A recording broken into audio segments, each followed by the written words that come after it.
प्यारे बहनों और भाइयों, जय मसीह की। साइंस और रूहानियत। आज हम परमेश्वर के वचन में से साइंस और रूहानियत के बारे में देखेंगे। हम बाइबल में से उत्पत्ति की किताब में से उसका एक बाब एक आयत पढ़ेंगे। उत्पत्ति एक बाब एक आयत, जहाँ लिखा है, आदि में परमेश्वर ने आकाश और पृथ्वी की सृष्टि की। क्या लिखा है? आदि में परमेश्वर ने आकाश और पृथ्वी की सृष्टि की। लोग ये नहीं समझ सके कि जो सृष्टि करता है वो कौन है। लोग ये नहीं समझ सके जो इस पूरी क्रिएशन का कारण है वो कौन है। जिसने सब कुछ बनाया है वो बनाने वाला कौन है।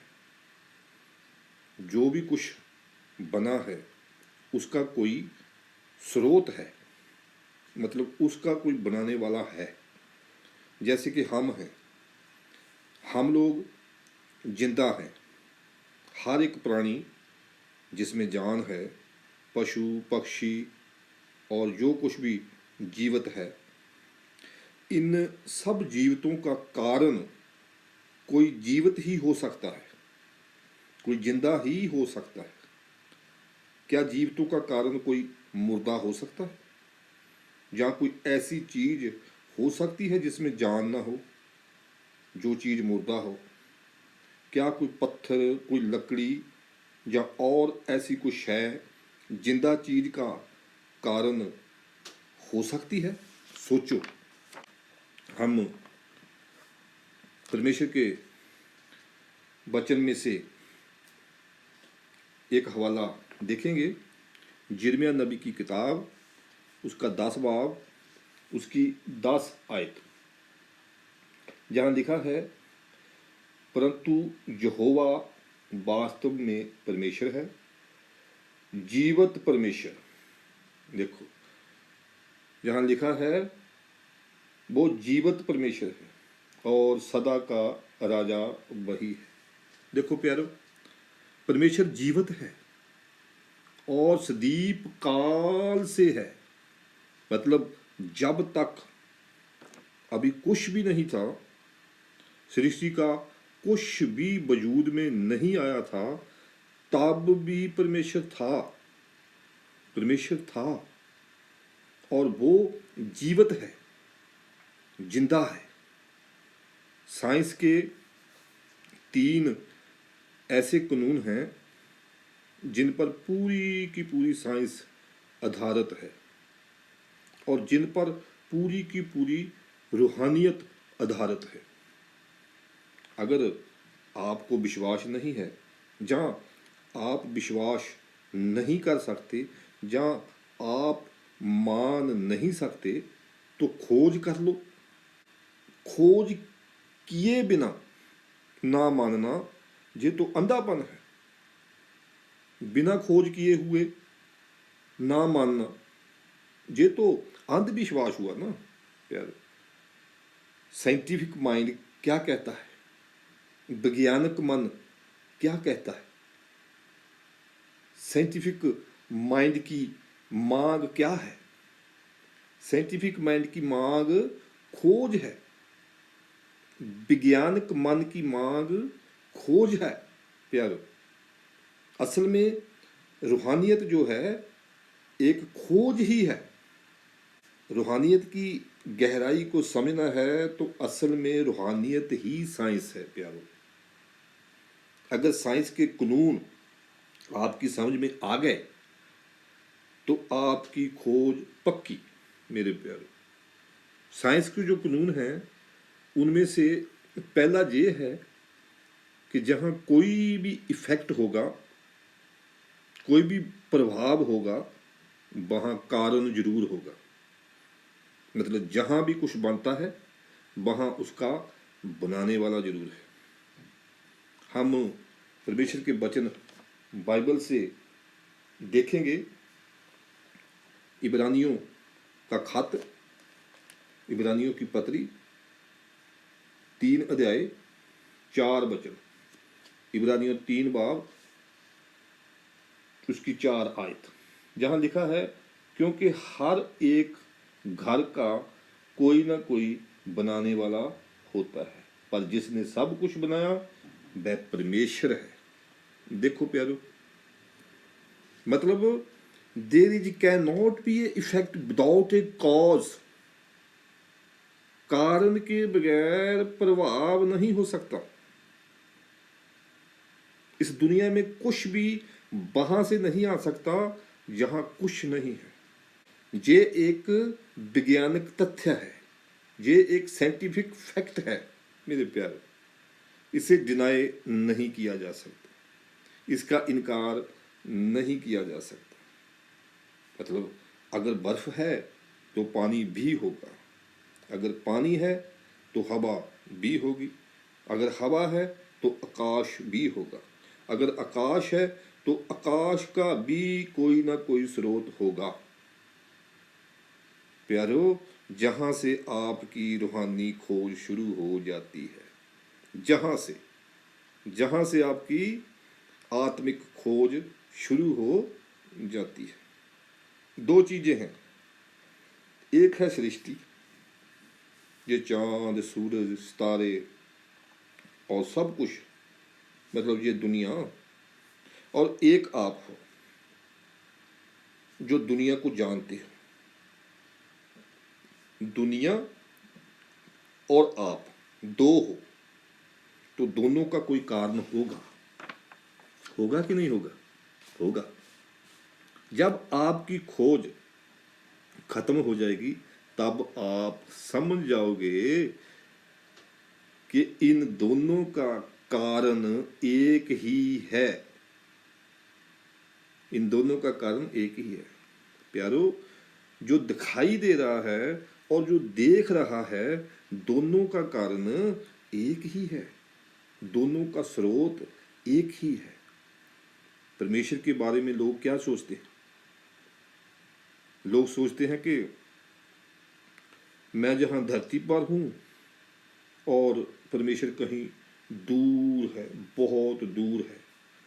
सोचते हैं परमेश्वर हमसे बहुत दूर है, लेकिन बाइबल क्या बताती है?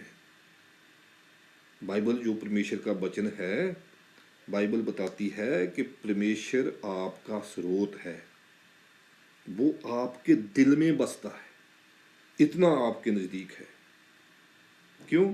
क्योंकि वो आपका कारण है और आपका स्रोत है।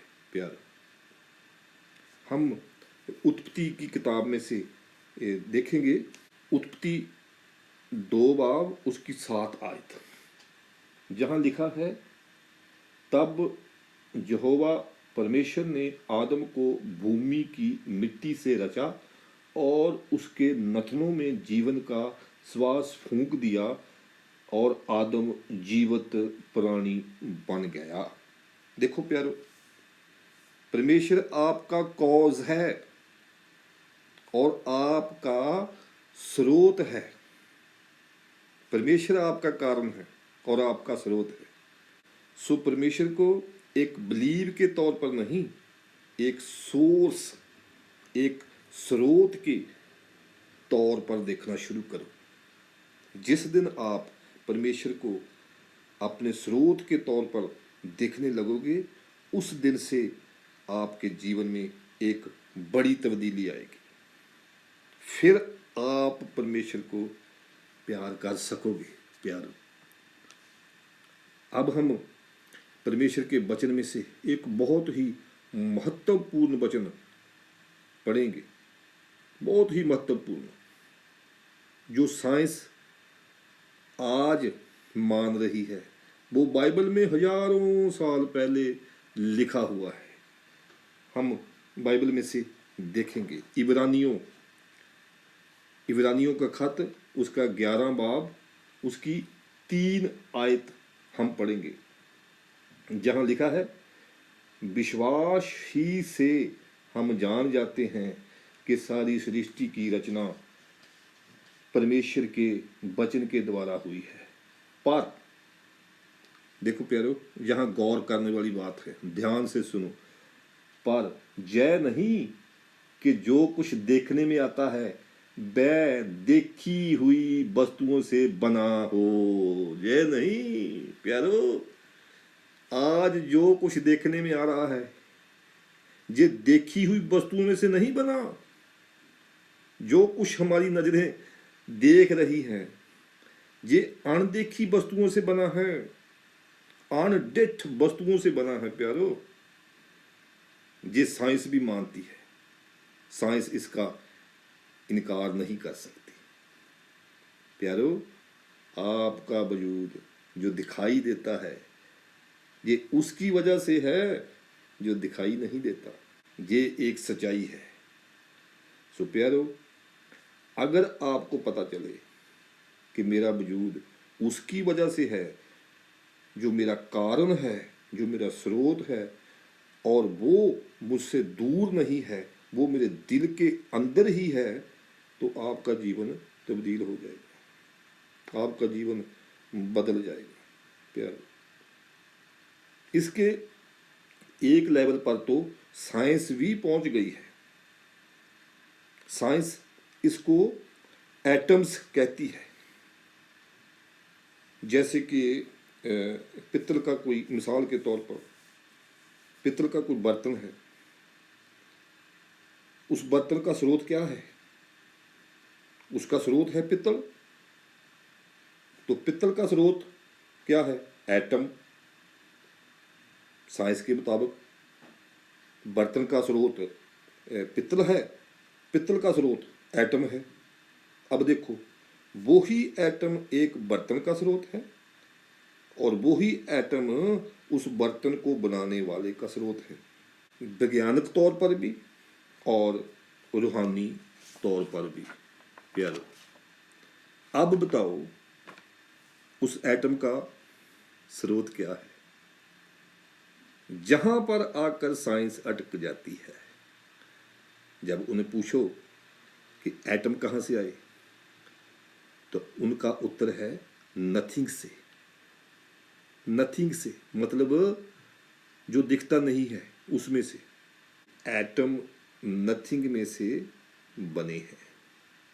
सो प्यारो, इसलिए साइंस भी ये मान रही है कि जो देखने में आ रहा है ये नथिंग से निकला है, मतलब जो दिखता नहीं है उसमें से निकला है, उसमें से बना है। साइंस उस नथिंगनेस को देख नहीं पा रही कि वो क्या है। सो साइंस के पास ऐसा कोई भी साजो सामान नहीं है जो ये जान सके कि जहाँ पर कुछ नहीं है वहाँ पर क्या है। ये देखने का जरिया साइंस के पास नहीं है।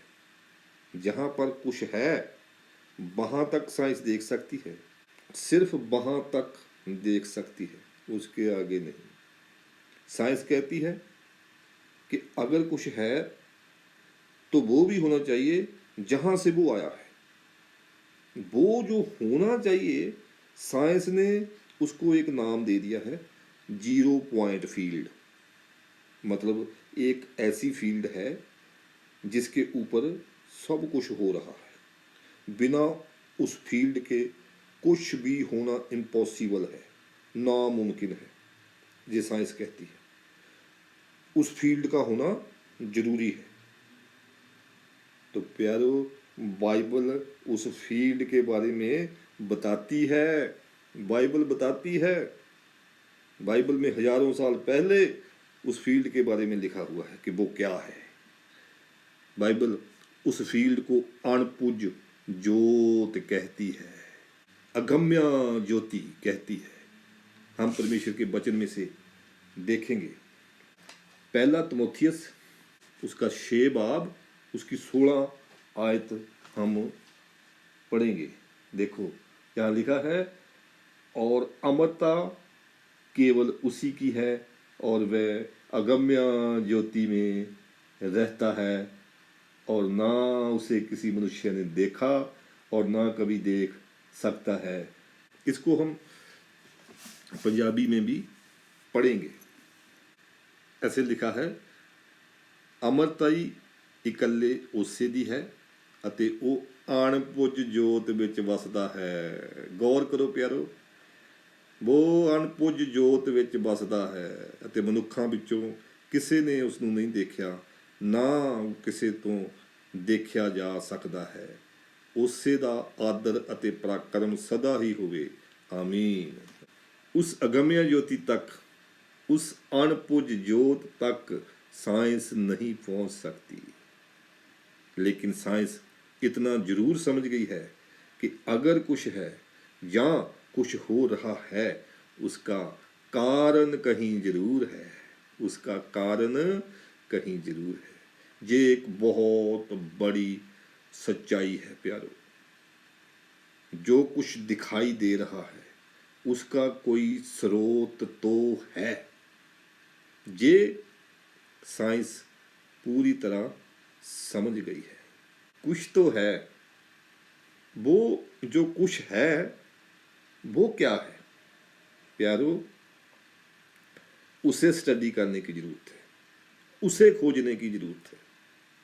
बस इसी खोज को रूहानियत कहते हैं, इसे रूहानियत कहते हैं, इसे आत्मिकता कहते हैं प्यारो। लेकिन साइंस वहाँ तक नहीं पहुँच सकती, साइंस वहाँ तक नहीं पहुँच सकती। आमीन, आमीन।